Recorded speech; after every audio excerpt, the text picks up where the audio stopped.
السلام عليكم، يسعد اوقاتكم احلى عالم بالعالم. اليوم بدنا نعمل مع بعض سمك مقلي.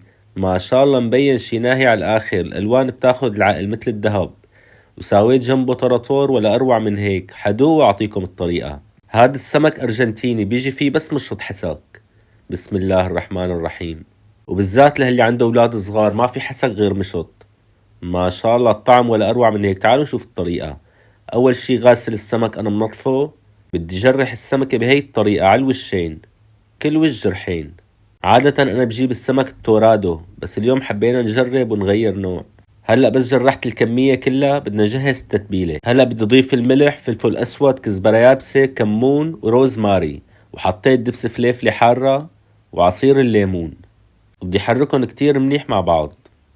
في خلطات بالسوق لبهارات السمك بتجي خلطة جاهزة. هلا بس خلطتهم منيح بدنا ندهن السمك على الوشين.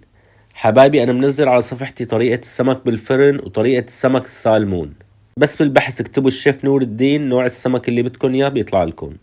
هلا بدي اقلب السمك على الوش التاني وادهنه نفس الطريقة.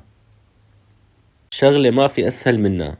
فضلا وليس امرا حبايبي، اللي مو متابعني يتابعني وضيفوني على حساباتي الشيف نور الدين، فيسبوك، يوتيوب، انستغرام. هلا بدنا نروح نجهز الطحين مشان نلك السمك فيه. اول شي بدي احط طحين ابيض، ومن بعدها بدي اضيف ملح وبهارات السمك وبدي اخلطهم مع بعض. اول شي بدنا نقلي البطاطا قبل ما نقلي السمك، لانه بعد السمك الزيت ما عاد يشتغل. بهي الفترة بدنا نجهز الطراطور. فارم بقدونس انا حبايبي وغاسله. بدي احط معلقتين 3 طحينة، ومن بعدها بدي اهرس سن توم. فيكم تحطوا توم زيادة حسب الرغبة.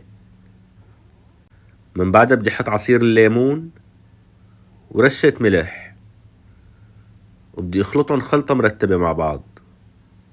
طراطور مع السمك كتير كتير طيب. فضلا وليس امرا تعملوا لي اعادة نشر للمقطع مشان يطلع عند اكبر عدد من المتابعين. هلا بدنا نلك السمك. اهم شي نلك السمكة منيح ومن بعدها على الزيت. شغلتنا ما في اسهل منها. تتبيلة طلعت بتجنن ما شاء الله. اكتبوا لي بالتعليقات اي نوع من السمك بتحبوه. انا الصراحة بحب اكتر شي السالمون، ومفيد كتير. بدي اقليهم على وجبتين كرمال نقلبهم ويستووا معنا منيح. اهم شي حبايبي تقلوهم على نار وسط مشان يستووا من برا ومن جوا. شوفوا على اللون ما شاء الله مثل الذهب. يا عيني يا عيني. وبس تجربوا الوصفة ابعتولي صورة بالتعليقات لنشوف النتيجة كيف طلعت معكم. ما تنسوني من دعمكم يا أكابر، انتو أحلى عالم بالعالم. تحياتي إلكم أينما كنتم. يلا باي باي.